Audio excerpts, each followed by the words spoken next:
Hello dear student, Essence English Study Era में आपका स्वागत है। आज का टॉपिक क्लास 12 के इंग्लिश ग्रामर के सिलेबस फिगर ऑफ स्पीच पर आधारित है। Figure of speech poetry reading एवं पोएट्री राइटिंग में ऑर्नामेंट मीन्स आभूषण का कार्य करती है, जो कि पोएट्री के आशय को एक विशिष्ट रूप प्रदान करती है, शब्दों को कम या बहुआयामी बनाती है। कवि इसका प्रयोग अपने कविताओं में इसलिए प्रयोग करते हैं ताकि उनके विचारों और भावनाओं को आसानी से समझा जा सकता है। प्रायः अलंकार भिन्न प्रकार के होते हैं, लेकिन क्लास 12 में केवल 7 महत्वपूर्ण अलंकारों का समावेश किया गया है, जो भिन्न प्रकार हैं। सो आइए इनके परिभाषाओं और उदाहरणों को अच्छी तरह समझते हैं।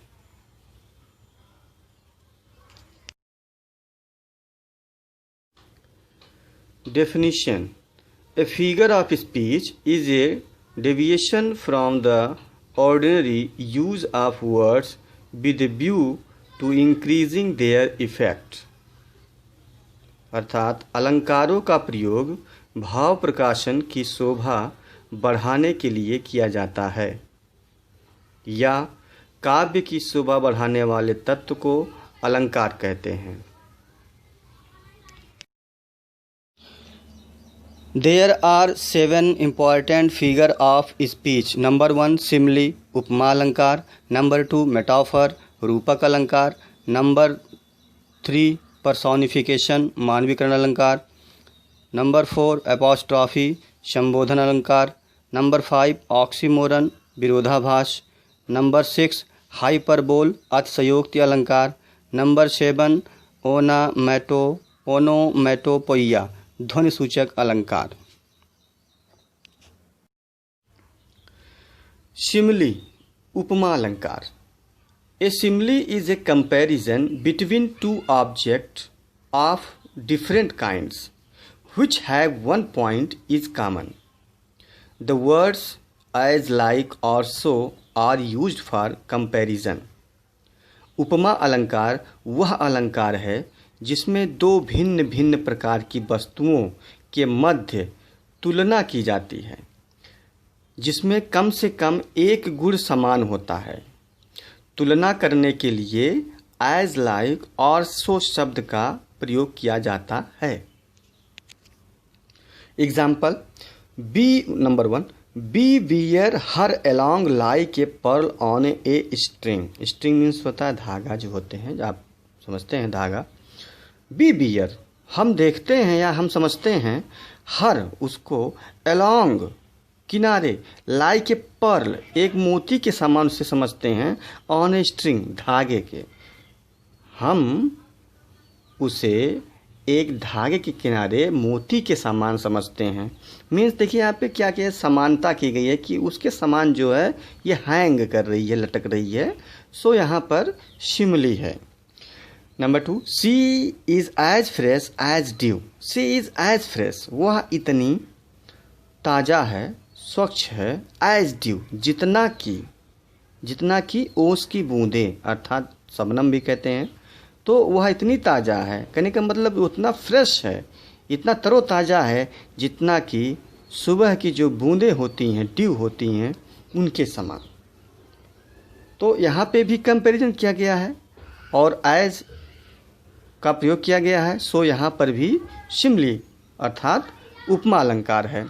Number 3 she falls like a tear from the eyes of a BRICS.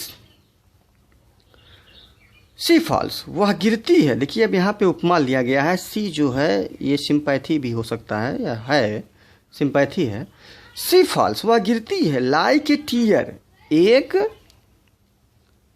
आंसू के समान, from the eyes of a bricks. Bricks means होता है जो मदद करने वाले होते हैं, उनके आँखों से यह स्वतः झलकती है, यह स्वतः गिरती है। कैसे गिरती है? एक आंसू के समान, जैसे अपने आप से गिर जाती है आंसू। कोई किसी को आप देखते हैं कि बहुत परेशान रहता है तो आंसू टपक जाते हैं, सो उसी प्रकार तो यहाँ पर भी लाइक का प्रयोग किया गया है, लाइक्स का प्रयोग किया गया है, आंसू के समान किया गया है, सो यहाँ पर शिमली उपमा अलंकार है। Number 4, she hangs like a star in the dew hour song. She hangs, वह लटकती है, दिखती है, लाइक ए स्टार, एक तारों के समान, in the dew hour song, तारों के समान हमारे गीतों के ओस पर, बूंदों पर। तो यहाँ पे भी समानता की गई है। वह हमारे गीतों के ओस, ड्यू मीन्स ओस या शबनम, पर तारों के समान झलकती है, दिखाई देती है। तो यहाँ पे क्या किया गया, समानता की गई है, सो यहाँ पर भी शिमली उपमा अलंकार है। नंबर 2, मेटाफर, रूपक अलंकार। In metaphor the things compared are treated as one and the same, and the words of comparison as like or so are not used। अर्थात रूपक अलंकार एक ऐसा अलंकार है जिसमें तुलना की जाने वाली बातों को एक मान लिया जाता है, जो तुलना होते हैं उसको एक मान लेते हैं, तथा तुलना प्रकट करने वाले शब्द जैसे लाइक, एज और सो का प्रयोग नहीं किया जाता है। एग्जाम्पल के तौर पे देखते हैं। Example 1, life is a dream. Life is a dream. अब देखिए लाइफ और ड्रीम ये क्या है, भिन्न है, लेकिन एक मान लिया गया है कि लाइफ जो है, जीवन जो है, एक स्वप्न है। सो यहाँ पर मेटाफर है, रूपक अलंकार है। Kalidas is the Shakespeare of India. Kalidas जो हैं इंडिया के शेक्सपियर हैं, भारत के शेक्सपियर हैं। क्योंकि दोनों में भिन्न है, क्योंकि ये कालिदास है, उनका नाम कालिदास है, वो शेक्सपियर है, लेकिन एक मान लिया गया कि कालिदास उन्हीं के समान है, लेकिन यहाँ पर एज, सो, लाइक का प्रयोग नहीं किया गया है। Kalidas is the Shakespeare of India. Kalidas Bharat के शेक्सपियर हैं। Life is not a bed of रोज। जीवन जो है एक सैया नहीं है। बेड मीन्स होता है जिसे सोने वाला जो बिस्तर होता है, तो सैया कहते हैं इसे। ऑफ रोज, रोज का, रोज मतलब गुलाब होता है, कोमल होता है, तो कोमल नहीं होता है। जो जीवन होता है वो कोमल बिस्तर नहीं होता है, अर्थात भाई कठिन होगा और है भी। 4th देखिए, आई see a lily on Dai bro. आई सी, मैं देखता हूँ, ए लिली ऑन दाई ब्रो, तुम्हारे भावों पर एक क्या देखता हूँ, लिली देखता हूँ, कुबन्नी देखता हूँ। मेटाफर है। Revenge is a kind of wild justice. Revenge, बदला, is a kind of wild justice, एक प्रकार का क्या है, बुरा न्याय है। वाइल्ड होता है जंगली, माने क्रूएल। क्रूएल मीन्स क्रूएल न्याय है, क्रूर न्याय है। तो यहाँ पे रिवेंज का जो है समानता किया गया है जस्टिस से, और उसको क्या मान लिया गया, रिवेंज को जस्टिस मान लिया गया। तो revenge is a kind of wild justice. So यहाँ पर भी मेटाफर है। नंबर 3, पर्सोनिफिकेशन, मानवीकरण अलंकार। In this figure of speech, lifeless object and abstract ideas are thought of as person having life। मानवीकरण वह अलंकार है जिसमें निर्जीव वस्तु तथा भावों को सजीव व्यक्ति के रूप में वर्णन करते हैं। Example, opportunity knocks at the door but once. यहाँ ध्यान से देखिए, अपॉर्चुनिटी अवसर मीन्स एब्स्ट्रैक्ट नाउन है ये। नॉक्स खटखटाता है, at the door but once, केवल एक बार दरवाज़ा खटखटाता है। अर्थात खटखटाने का कार्य कौन करता है, एक मनुष्य ही करता है, एक जो सजीव होता है। लेकिन यहाँ पर एब्स्ट्रैक्ट नाउन को सजीव मान लिया गया है। खटखटाने का कार्य एक एब्स्ट्रैक्ट नाउन कर रहा है, अर्थात यहाँ पर पर्सोनिफिकेशन, मानवीकरण अलंकार है। An anxiety is sitting on her face. Anxiety, ध्यान से देखना, एनेक्साइटी क्या है, ये भी आपका एब्स्ट्रैक्ट नाउन है, भाववाचक संज्ञा है। अब बैठने का कार्य कर रहा है, हर फेस उसके चेहरे पर, तो बेचैनी जो है उसके चेहरे पर बैठी हुई है, अर्थात दिखाई दे रही है। तो बैठने का या दिखाई देने का काम कौन कर रहा है, एनेक्साइटी कर रहा है, एब्स्ट्रैक्ट नाउन कर रहा है, अर्थात यहाँ पर भी पर्सोनिफिकेशन है। Love is blind, love is blind. अब देखिए यहाँ पे देखिएंगे कि ब्लाइंड जो होता है, ब्लाइंड कौन होता है, एक मनुष्य होता है, एक सजीव होता है। और लव जो प्रेम है एक एब्स्ट्रैक्ट नाउन है, एब्स्ट्रैक्ट आइडियाज़ है, विचार है। सो इसको भी क्या किया गया है, सजीव मान लिया गया है। प्रेम अंधा होता है, अर्थात यहाँ पर मानवीकरण है। The moon weld her face, चंद्रमा अपने चेहरे पर वेल्ड कर ली, घूंघट कर ली। तो घूंघट करने का कार्य जो है एक औरत करती है या एक लेडीज जो भी है। सो द मून, तो यहाँ पर चंद्रमा जो है अपने चेहरे पर घूंघट कर लिया, तो एब्स्ट्रैक्ट नाउन है। चंद्रमा एक निर्जीव है, उसको सजीव मान लिया गया है। But patience to prevent that murmur and soon replies, ध्यान से देखिएगा, बट पेशेंस, लेकिन धैर्य जो है, टू प्रिवेंट दैट मर्मर, उसके फुसफुसाहट अंदर जो उसकी सोच चल रही थी उसको रोकी, एंड सून रिप्लाइज, और जल्द ही क्या दी, उत्तर दी। कहने का मतलब जो पेशेंस है वो क्या कर रहा है, प्रिवेंट कर रहा है, रोक रहा है, मीन्स यहाँ पे क्रियाशील है, अर्थात ये, अब देखिए रोकने का कार्य कौन कर सकता है, केवल एक मनुष्य कर सकता है, लेकिन यहाँ पे पेशेंस को एक क्रियाशील माना गया है। चूँकि पेशेंस जो होता है ये एब्स्ट्रैक्ट नाउन है, सो इसको सजीव मान लिया गया है, अर्थात यहाँ पर मानवीकरण अलंकार है, मानवीकरण अलंकार है। नंबर 4, एपोस्ट्रॉफी, संबोधन। An apostrophe is a abstracted address to the dead, to the absent, or to a personified or idea. संबोधन अलंकार वह अलंकार होता है जिसमें मृत, अनुपस्थित या मानवीकरण किए गए पदार्थ या विचार को संबोधन किया जाता है। अर्थात किसी को कॉल करना, पुकारना, उसे क्या कहते हैं, संबोधन करना, संबोधन कहते हैं। नोट, एपोस्ट्रॉफी में संबोधन का चिन्ह मार्क ऑफ एक्सक्लामेशन लगा होता है, परंतु कभी कभी संबोधित नाउन के पश्चात अल्प विराम कामा भी लगा होता है।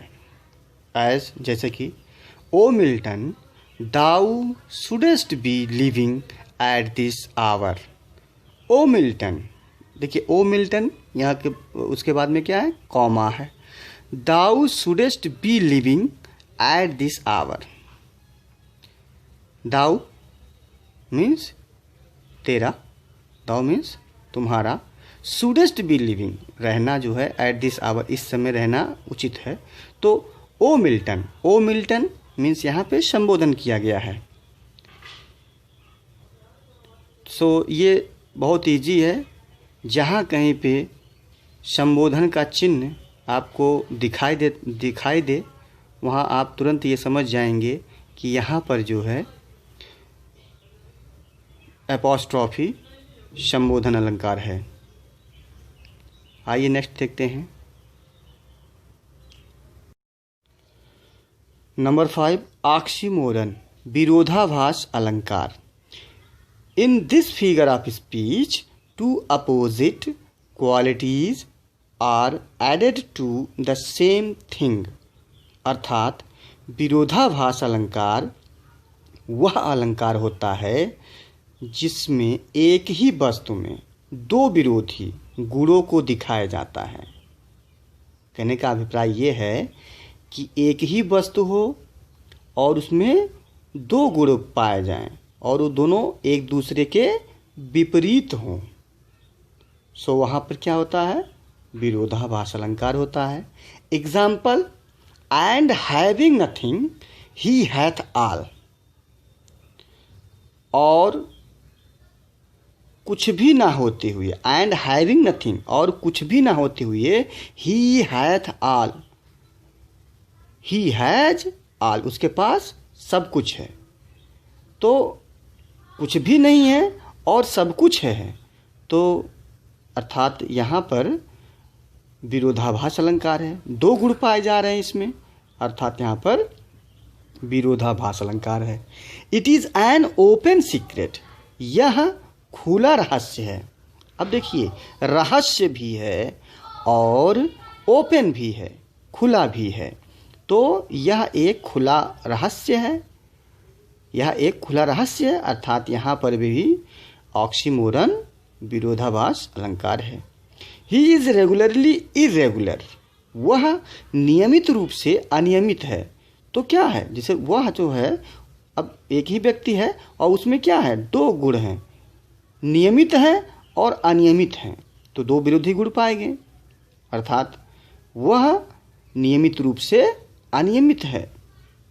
ठीक है, तो यहाँ पर भी ऑक्सीमोरन है। For he was feeling sweet pain, he was feeling, वह महसूस करता है, स्वीट पेन, मीठा दर्द। तो पेन भी है और मीठा भी है, तो एक ही व्यक्ति में दो विरोधी गुण पाए जा रहे हैं। उसका दर्द कैसा है? वह कैसा महसूस कर रहा है? मीठा और दर्द, तो मीठा दर्द महसूस कर रहा था। सो यहाँ पर भी ऑक्सीमोरन है। नंबर 6, हाइपरबोल अतिशयोक्ति अलंकार। In this figure of speech any object verified with extra और वेरी लेस इम्पॉर्टेंस, अर्थात हाइपरबोल वह अलंकार है जिसमें किसी को वास्तविकता से कहीं बढ़ा चढ़ा कर या बहुत घटा कर प्रकट किया जाता है। अर्थात मीन्स ये हो गया कि कोई किसी की महत्व को इतना बढ़ा चढ़ा के बोल दीजिए या उसको बहुत घटा के कह दीजिए, जो कि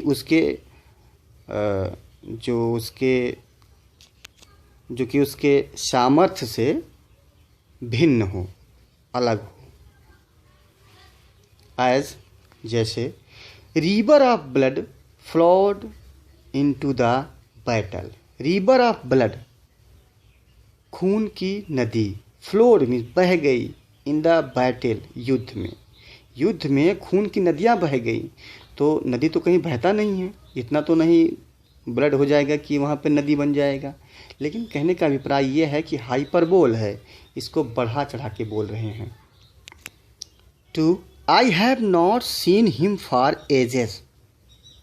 एज मीन्स होता है वर्षों, वर्षों से मैंने नहीं देखा है, वर्षों से मैंने नहीं देखा हूँ। कहने का मतलब आई हैव नॉट सीन हिम, मैंने उसे नहीं देखा है, फॉर एजेस, कई वर्षों से। तो यहाँ पे वर्षों का मतलब ये हो गया, ये बढ़ा के बोल रहे हैं कि कोई होता है अगर एक दिन नहीं आता है तो फिर भी कहते हैं कि अरे बड़े दिन के बाद दिखे हैं आप। सो यही चीज़ यहाँ पे है। आई have not seen him for edges, मैंने उसे वर्षों से नहीं देखा है, कई वर्षों से नहीं देखा है। Number 3, all the perfumes of Arabia will not sweeten this little hand. All the perfumes of Arabia, अरब की सभी जो परफ्यूम्स होते हैं, इत्र जो होते हैं, विल नॉट स्वीटन, उतना मीठा नहीं है। कहने का मतलब उतना अच्छा नहीं है, दिस लिटिल हैंड, जितना कि ये छोटा जो हाथ है।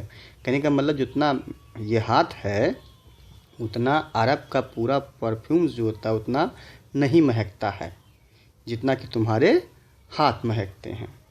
तो यहाँ पे भी क्या हुआ है, एक बनावटी जो होता है विशेषता बतलाया गया है। सो यहाँ पर भी हाइपरबोल है।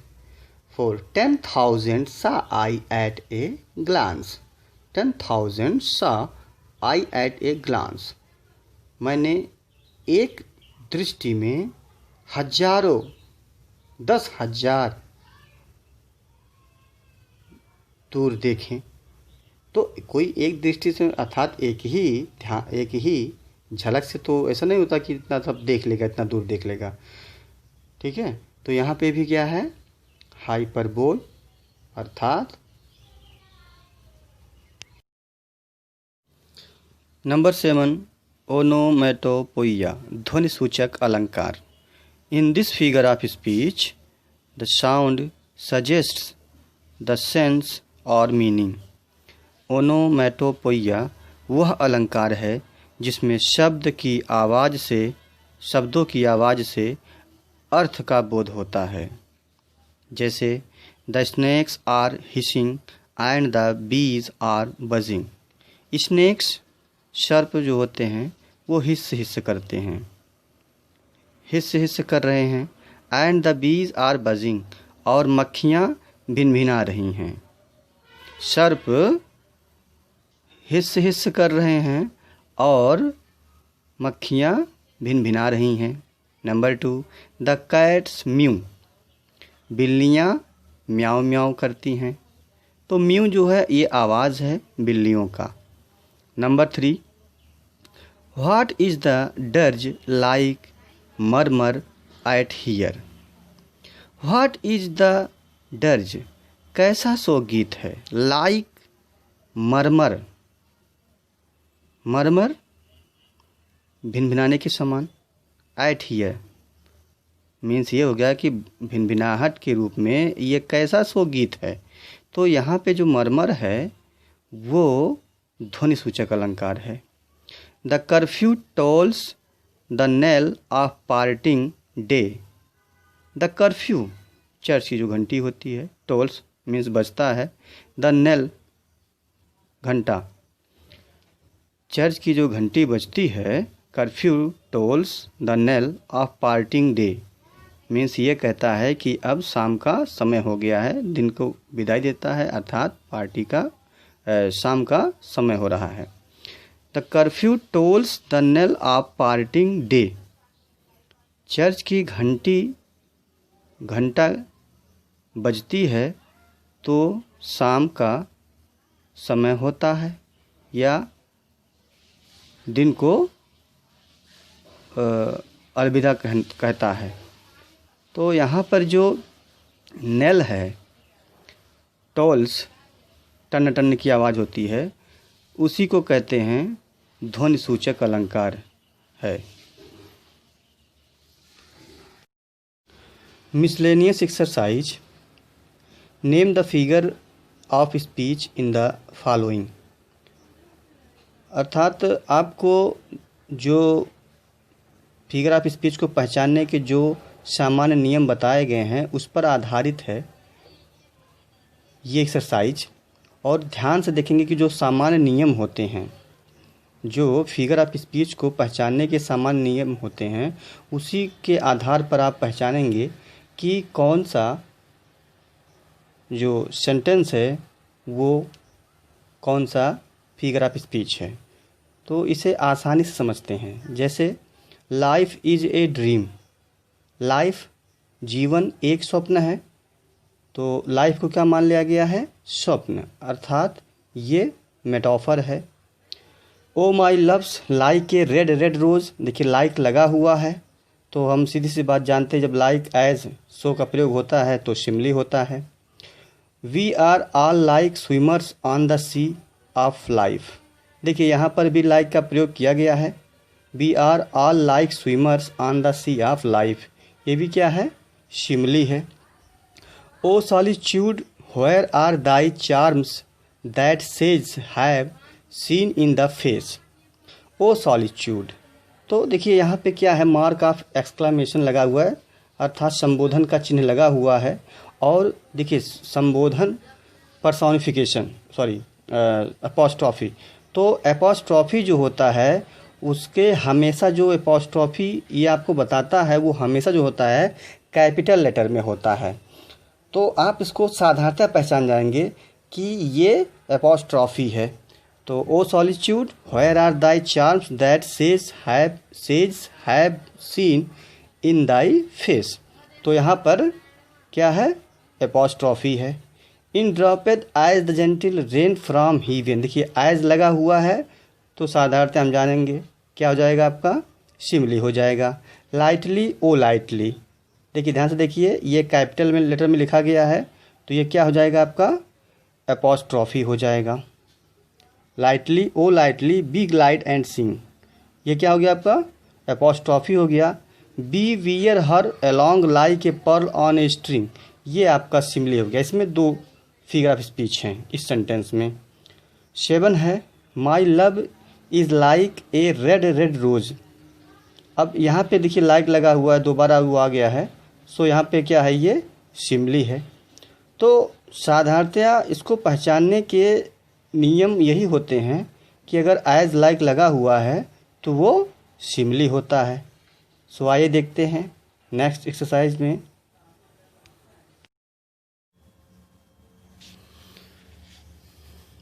सी is as fresh as dew. देखिए यहाँ पर एज लगा हुआ है, एज जब लग जाता है तो हम जान जाते हैं कि ये सिमली हो जाता है।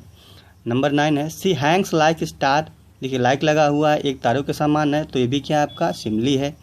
सो लाइक के सैटर्ड कॉलम ले द किंग, ये भी आपका क्या है, सिमली है, क्योंकि सो लाइक लगा हुआ है। The camel is the ship of the desert. ये देखिए ऊँट को रेगिस्तान का जहाज कहते हैं। सो यहाँ पर जो है कैमल को एक जहाज मान लिया गया है। सो यहाँ पर क्या है, मेटाफर है। The fire of passion made him blind. The fire of passion, इच्छाओं की जो ज्वाला थी, अग्नि थी, उसे अंधा बना दिया। कहने का मतलब द फायर ऑफ पैसन जो है ये एब्स्ट्रैक्ट नाउन है और क्या बन गया है, एक अंधा बन गया है। कहने का मतलब यहाँ पे पर्सोनिफाइड किया गया है, पर्सोनिफिकेशन है। It is a lame excuse. It is a lame, lame means होता है लंगड़ा होता है, तुच्छ होता है, कमज़ोर होता है, छोटा होता है। तो यहाँ पर क्या हो गया, यह एक छोटा क्षमा है। तो कहने का मतलब यहाँ पे विरोध किया गया है, तो यहाँ पर ऑक्सीमोरन है। देखिए हम ध्यान से आपको ये कहते हैं कि आप लोग केवल इसके भाव को समझिए। जब तक आप भाव नहीं समझेंगे तब तक जो है आप फिगर ऑफ स्पीच नहीं पहचान पाएंगे। सो भाव को समझिए, अर्थ को समझिए, थोड़ा बहुत समझिए तो भी कंफर्म हो जाएगा। सो आइए देखते हैं next. It is I see a lily on thy brows. ये देखिए यहाँ पे है, मैं एक कुमुदनी जो है तुम्हारे भावों पे देखता हूँ। तो क्या हो गया, यहाँ पे मेटाफर हो गया, एक रूप दिया गया है उसको। Life is but A walking shadow. Life है क्या है, किंतु क्या है, एक चलता हुआ छाया है। तो ये भी क्या है, एक मेटाफर है। यहाँ पे लाइक का प्रयोग नहीं किया गया है, इसलिए यहाँ पर मेटाफर हो गया। Love is the spice of life. अब लव देखिए क्या है, एब्स्ट्रैक्ट नाउन है जो कि क्या बन रहा है, एक लाइफ बन रहा है, जीवन बन रहा है, मनुष्य का जीवन होता है। तो क्या कहेंगे, इसको एक जीवन दे दिया गया है, अर्थात इसको साक्ष्य दे दिया गया है। तो यहाँ पर भी क्या हो गया, पर्सोनिफाइड किया गया है, तो पर्सोनिफिकेशन हो गया। The camel is the ship of desert. The camel, ऊँट जो होता है वो रेगिस्तान का क्या होता है, जहाज होता है। इसको भी क्या कहते हैं हम, मेटाफर कहते हैं। Experience is the best teacher. अनुभव जो होता है वो अच्छा अध्यापक होता है। तो कहने का मतलब जो एब्स्ट्रैक्ट नाउन है उसको एक टीचर मान लिया गया है, मानव मान लिया गया है। तो ये क्या हो गया, मानवीकरण हो गया, अर्थात पर्सोनिफिकेशन हो गया। Authority forgets a dying king. उत्तरदायित्व भूल जाता है, कौन भूल जाता है, ए डाइंग किंग, मरता हुआ एक राजा। मरता हुआ राजा एक जो है वो उत्तरदायित्व भूल जाता है, इसलिए यहाँ पे क्या हो गया, पर्सोनिफिकेशन हो गया। तो ध्यान से देखेंगे इसको तो आपको समझ में आएंगे कि जो अर्थ निकलते हैं उसी के आधार पर हम ये तय करते हैं कि कौन सा फिगर ऑफ स्पीच है। सो आई देखिए, और जो आगे बचा हुआ एक्सरसाइज है उसको स्वयं आप करने का कोशिश करें, प्रयत्न करें कि कौन सा फिगर ऑफ स्पीच है। सो आइए मिलते हैं नेक्स्ट वीडियोज़ में। तब तक के लिए नमस्कार, जय हिंद।